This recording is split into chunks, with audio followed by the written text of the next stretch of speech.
Bapak dan Ibu sekalian atau sejawat yang terkejut bahwa ini merupakan suatu kasus multiple sclerosis. Pertama kali ditemukan pada 1868 oleh si Carport.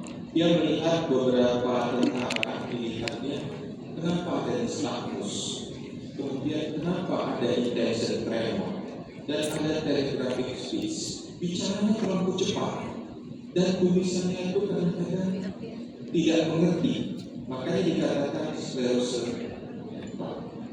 Dan apa yang terlibat di sini adalah organ spesifik T-cell. Biasanya wanita lebih banyak, umur sekitar 15 sampai 45 tahun, serta prevalensi di Indonesia adalah 0,5 sampai 115. Ini histori daripada multiple sclerosis. Pertama sekali ditemukan oleh Jack Carport 1868 sampai sekarang ini sudah ditemukan orang terapi. Ya, banyak terapinya, cuma terapinya ini mohon maaf cukup mahal seperti Mefeplan gitu ya. Kalau dulu kita tahunya steroid, ada Rebi itu masih lumayan, tapi yang Mefeplan itu lebih mahal sekali. Ya. Kemudian bagaimana epidemiologinya? Asal muasalnya ini adalah dari Eropa. Dilihat dari beberapa tentara dan dilihat juga pada orang-orang yang bekerja. Ternyata MS itu 3 kali lebih banyak pada wanita, sekitar umur 20 sampai 50 tahun. Dan bagaimana di Indonesia? Ya, prevalensinya antara kita lihat itu warna merah muda, ini sekitar 0 sampai 25 per 100.000 populasi. Yang paling banyak adalah IPRMS, Relating Relapse daripada. Jadi penyakit yang hari ini dia misalnya mengalami gangguan penglihatan, ada paraplegia, ada gangguan behavior. Sejauh sekalian harus berpikir apakah ini multiple sclerosis. Dan yang tidak enaknya pada penyakit ini bisa relapse, dan relapse-nya itu biasanya 6 bulan berikutnya. Oke, apa penyebabnya? Jadi penyebabnya itu adalah genetik. Ya, genetik itu parsial daripada basis terutama daripada DNA dan kelainan daripada 100% daripada locusnya. Jadi locus daripada DNA itu ternyata mengalami kerusakan atau karena gangguan daripada lifestyle.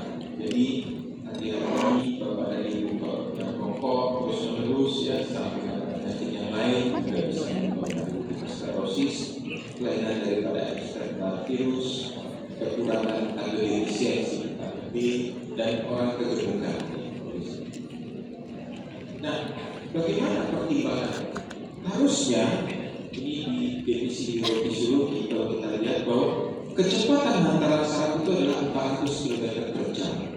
Tapi karena ada disrupsi ataupun desintegrasi daripada mielin yang tadi seharusnya mielin ini melindungi, tapi karena mielin ini rusak karena ada suatu virus atau kelainan genetik, itu menyebabkan penurunan daya hantar saraf dari 400 km per jam itu menjadi 4 km per jam.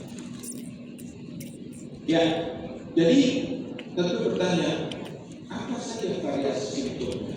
Jadi dia kesukaran dalam hal berjalan, organ-organ penglihatan, mulai dari penglihatannya yaitu yang kabur dan makin lama sampai terjadi total blindness, gangguan kognitif, ada gangguan sensori, pain, fatigue, dizzy, dan gangguan daya dan bowel problems. Dan ingatlah bahwa ini bersifat luas. Nah, kalau kita gambarkan, dia gambarnya seperti sebelah, ya. Ada loss of sensasi, ada gangguan bladder, gangguan sexual dysfunction, constant fatigue, incompetence daripada movement, gangguan kognitif, gangguan visual, atau gangguan daripada limb weakness, bisa spastik atau paralysis. Jadi, Bapak dan Ibu sekalian, sore ini ada pada hari ini, coba pikirkan kalau ada pasien-pasien kita boleh dikirimkan ke rumah sakit untuk pelayanan untuk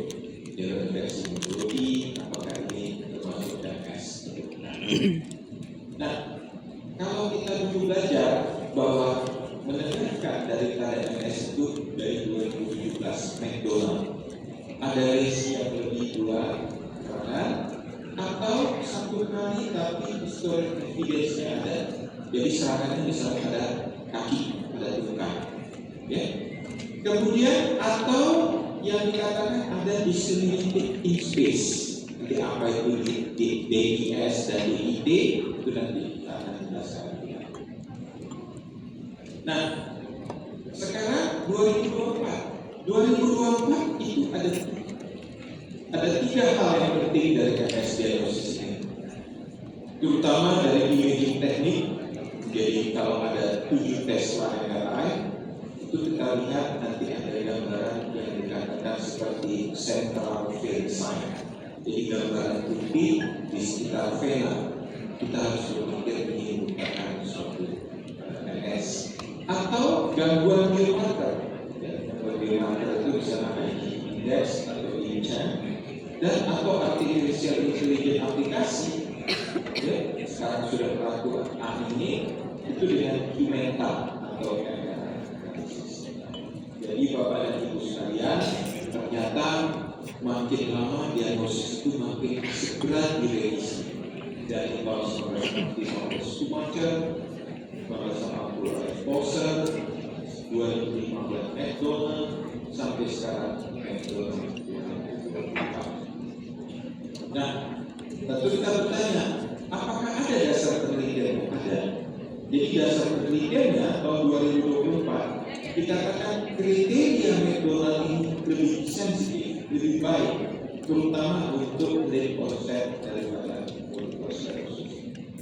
Nah, dalam hal McDonald kriteria ini ada yang typical dan atypical. Pada yang atypical itu ada yang disseminated in space dan disseminated in time. Jadi kalau disseminated in space itu dia keterlibatan daripada gangguan di periventricular, suprakortikal, infratemporal, spinal cord, dan orbitalitis. Jadi space dari itu dari MRI itu bisa kita lihat pada McDonald kriteria yang typical. Tapi disseminated in time itu dia nih. Jadi bisa kita baca ada yang dikatakan paramagnetic radiation. Apa itu paramagnetic radiation itu? Kalau kita lihat dia gambarannya seperti ini. Jadi gambarannya seperti putih di sekitar daripada paramagnetic. Atau ada namanya central vein sign, yaitu gambaran mau small vein atau venule yang berupa hypointense. Jadi pada ibu sekalian, usah kita banyak sekali kita melihat secara langsung, tapi kalau ada gambaran putih di sekitar central vein system atau small hypointense, gambaran veinnya ada hyperintense di sekitar paraventricular, ini kemungkinan besar adalah MS. Nah, kemudian si McDonald ini kurang puas. Dia memastikan lagi dari cairan analisa CSF. Dari analisa CSF itu dikatakan dilihat dari clinical atau MRI-nya. Ya, dari clinical MRI-nya apakah ada suatu progresi. Ternyata dia tadi paraplegia, makin lama ada gangguan sensori, gangguan penglihatan, dan lama-lama pasien itu tidak bisa bergerak sama sekali ataupun pandangannya penglihatan terganggu. Dan pada MS itu ada namanya polygonal gland. Apa itu? Nanti salah satunya ada gambaran yang dikatakan seperti cincin, ada seperti cairan pada cairan TSF-nya. Dan kalau diperiksakan itu leukositnya itu adalah pleocytosis ya, lebih tinggi dibandingkan sel normal 50 sel per milimeter kubik. Dia membagi lagi ada yang berdasarkan KFLC, yaitu dilihat perbandingan antara kappa FLC ini dengan aluminium. Ternyata ini akan dibalik. Jadi si McDonald ini kita harus berterima kasih karena dia lebih sensitif. Jadi dilihatnya dari sign and symptom, dilihatnya dari medical history-nya, dilihat dari resi yang kedua topografi, atau dilihat dari satu CNS topografi dengan adanya central system. Jadi kesimpulannya, menegakkan multiple sclerosis selain daripada CNS symptom, ada nanti di disseminated in space atau disseminated in time, inilah yang dikatakan dengan multiple sclerosis. Oke, bagaimana pengobatannya? Nah, ini dia pengobatannya sampai saat ini. Kami dari epidemiologi ternyata obat-obatnya dulu ada steroid, ini makin lama makin maju. Ada beta-koren, ada beta-feron, ada repi, ada copaxone, ada mefeplan, ada penfori, macam-macam sampai 2024 ini. Dan obat-obat ini tidak ditanggung oleh BPJS yang ada dalam steroid. Makanya beberapa pasien yang mengalami MS, saya akan mendapat kiriman dari guru kita di rumah sakit RKUI, ternyata RSCM, ternyata obat-obatnya sudah cukup mahal. Ya, makanya kita kadang-kadang kesulitan untuk melaksanakan penyakit. Ini dia kalau dilihat dari terapi ini pertama, ya, kita baca sendiri bagaimana dosisnya, bagaimana kemudiannya, dan terapi ini kedua. Ada lagi David ini kalau kita lihat gangguannya terutama sekali bisa pada optic nerve. Kenapa ini terjadi? Karena gangguan daripada water channel aquaporin A4. Jadi aquaporin B4 ini 73% gangguannya oleh karena David. Biasanya ada gangguan pada limfosit T sehingga oligodendros tadi yang ada yang diciptakan oleh sinyalin C tadi yang berupa protein ini tak tercapai sehingga timbullah suatu sel astrosit, timbullah suatu sel neutrofil, inilah yang meradang, inilah timbul namanya immunopathogenesis neuromyelitis optica. Ini beberapa kriteria dipersempurnakan tadi bagaimana neuritis optik dengan aquaporin dan bagaimana tanpa aquaporin, dan yang paling banyak adalah optik neuritis. Jadi kalau ada pasien optik neuritis ada gangguan aquaporin B4 harus pikirkan BP. Ya, ini refleks dan dari segi laboratori, jadi gambaran klinikalnya mengalami suatu progres dan biasanya ada komorbidnya serta pada neuroimagingnya dilihat daripada ibu paraventricular atau justa ventricle ataupun ada namanya Dawson finger. Jadi kalau nanti bapak dan ibu pernah lewat stase di radiologi ada namanya Dawson finger, ini harus hati-hati kita berpikir merupakan suatu defect. Jadi diagnostiknya ada neuritis optica TOC, ada cerebrospinal fluid analysis, ada imaging, ada electrophysiology.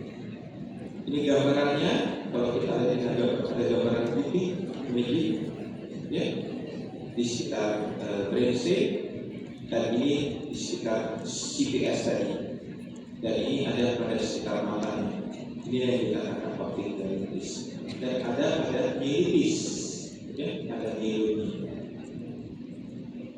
Ini pada transverse myelitis, kalau kita lihat ini ada gambaran yang putih serta yang memanjang dari servikal sampai kawatan. Ini merupakan suatu longitudinally extensive transverse myelitis. Jadi apa bedanya? Jadi bedanya kalau NFO ada gangguan aquaporin A4 dan biasanya cenderung ke 40 tahun. Multiple sclerosis tidak ada spesifik, biasanya 30 tahun, dan attack atau tipikalnya ini tiba-tiba. Jadi tiba-tiba nggak melihat, tiba-tiba pandangan kabur, dia harus berpikir apakah ke dokter mata, apakah ke dokter saraf. Tapi kalau dia multiple sclerosis ini bertahap. Biasanya dia mengalami suatu paraplegia, makin lama gangguan sensori, dan akhirnya dia mengalami gangguan pada fotonya, ada di space NMO pengobatannya dengan kortikosteroid sama dengan kortikosteroid, tapi pada long term ini yang agak mahal. Ini ada namanya eculizumab. Tapi pada disqualified time terapi pada multiple ini biasanya ready atau jadi syaratnya pada NMO ada serangannya pada akut attack ditinggikan kepada kortikosteroidnya atau dilakukan plasmapheresis. Jadi kalau Bapak dan Ibu pernah dengar plasmapheresis pada jadi baru beli pada bulan balik, nah itu dia bisa pada NMO. Dan pada long term ini kita lihat gambaran daripada teori filosofiknya. Biasanya kita lihat gambaran apa dari apa. Inilah aktivitas ya. Jadi obat-obat yang menyerang daripada limfositit. Ini sering dipakai di divisi reumatologi.